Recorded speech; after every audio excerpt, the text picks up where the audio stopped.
Case File TR-8802.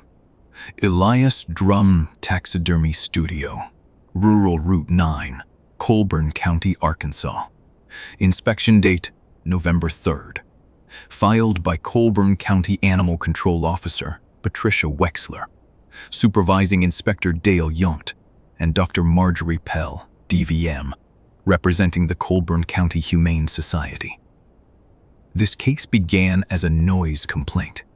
A neighbor, identified in the record only as Complainant A, reported sounds coming from the Drum property over a period of approximately 6 weeks.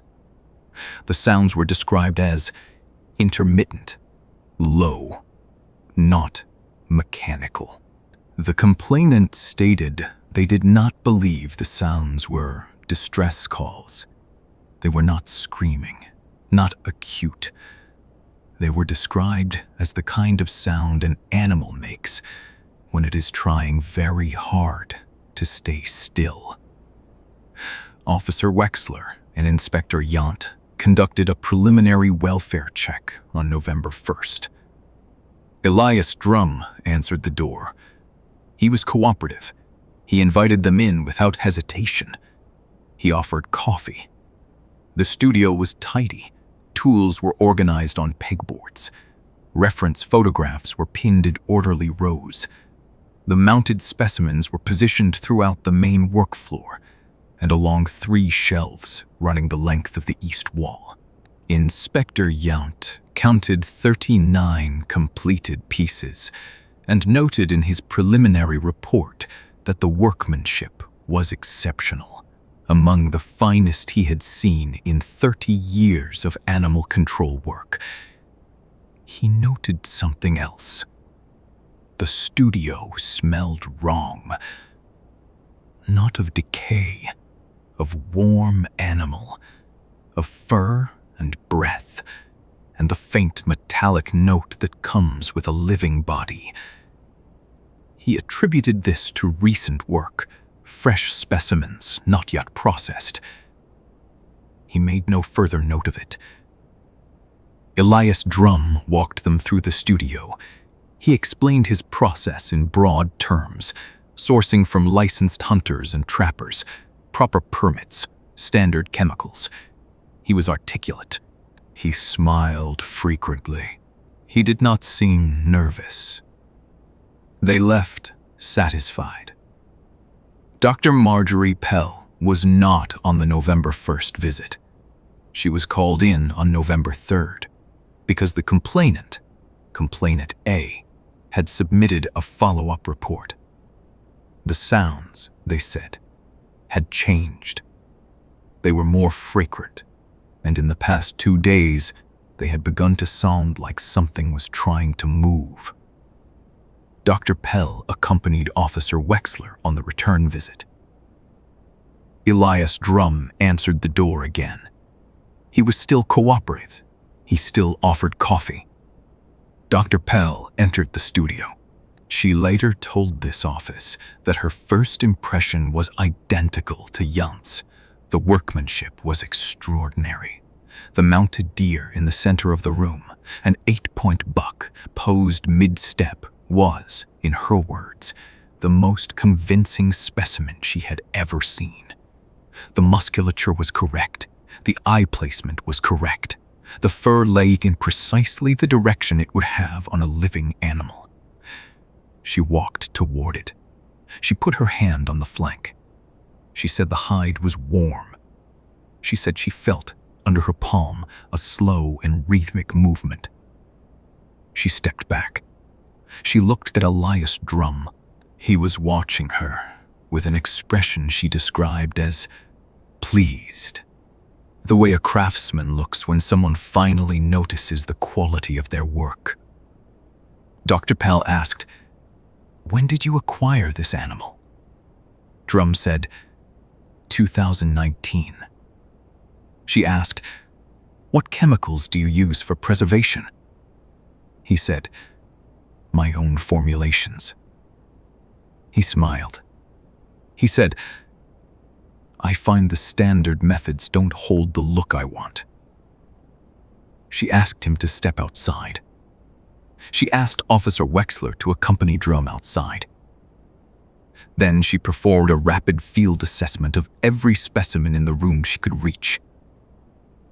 31 of the 39 specimens she examined had a detectable heartbeat. The heartbeats were slow, much slower than the resting rate for most of the species represented. Approximately 8 to 12 beats per minute.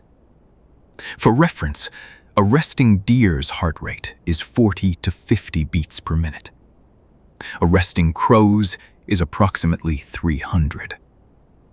What Dr. Pell was detecting was not consistent with any known metabolic state she could identify. The animals were mounted. The incisions were healed over. The chemical smell was pervasive. They did not move while she examined them, but they were not dead. She called this office at 11:23 a.m. The interview with Elias Drum, conducted in Officer Wexler's vehicle outside the studio, lasted approximately 40 minutes and yielded the following. Drum had been practicing taxidermy for 22 years. He had learned from his father, who had learned from his. He denied knowledge of any unusual characteristics in his specimens. He said he had never noticed anything unusual. He said, "Maybe your equipment is off." When Dr. Pell pressed him, specifically when she described placing her hand on the flank of the mounted deer and feeling it breathe, Drum was quiet for a long moment. Then he said, "It's the air handling in the room. The heat vents create pressure differentials. Things expand and contract. You're a veterinarian, not an HVAC technician." He said this calmly. He looked at his hands while he said it. He was asked if he would consent to a full inspection of the studio and removal of specimens for examination. He said, "Some of those pieces are sold. They belong to customers." He was asked for the names of the customers. He said he would have to check his records. He was cooperative for the remainder of the interview. He never became hostile. He never became upset. The studio was placed under a voluntary hold pending a warrant. Drum signed the hold agreement without objection. He was asked not to remove anything from the premises. He nodded. He said, "Of course." When investigators returned on November 5th with the warrant, Drum was not present. The studio was still locked. The specimens were undisturbed, 39 of them, exactly where they had been on the 3rd. Dr. Pell re-examined the same 31 specimens. 30 of them still had heartbeats. The mounted crow, specimen 14, a large common crow in a mid-flight pose, wings fully extended, fixed to a wooden base, had a heartbeat of approximately 2 beats per minute. 2 days earlier, it had been 11. It was placed in a sealed transport container and taken to the county veterinary examination facility. The examination lasted 90 minutes. The formal findings were as follows. The specimen displayed all anatomical characteristics of a taxidermy preparation. The brain cavity had been evacuated.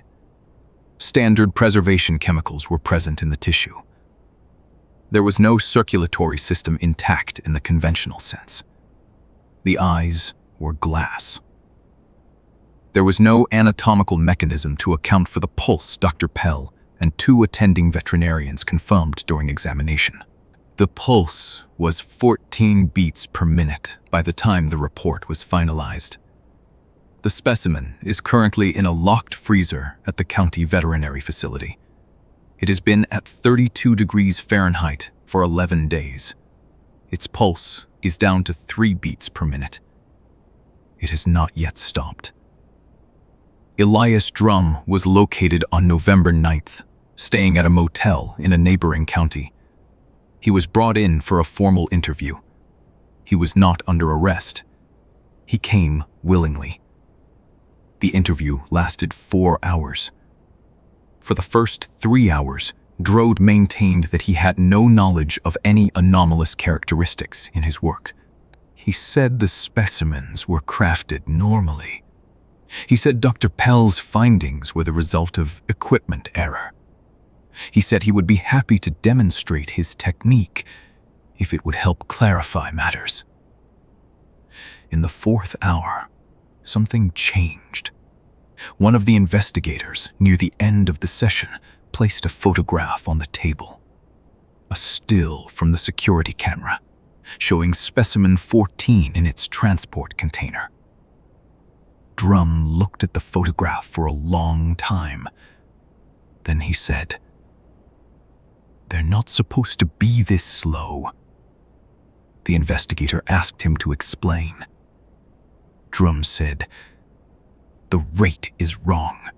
At room temperature, they should hold around 40, 50 beats. At 32 degrees, they should have gone out completely by now."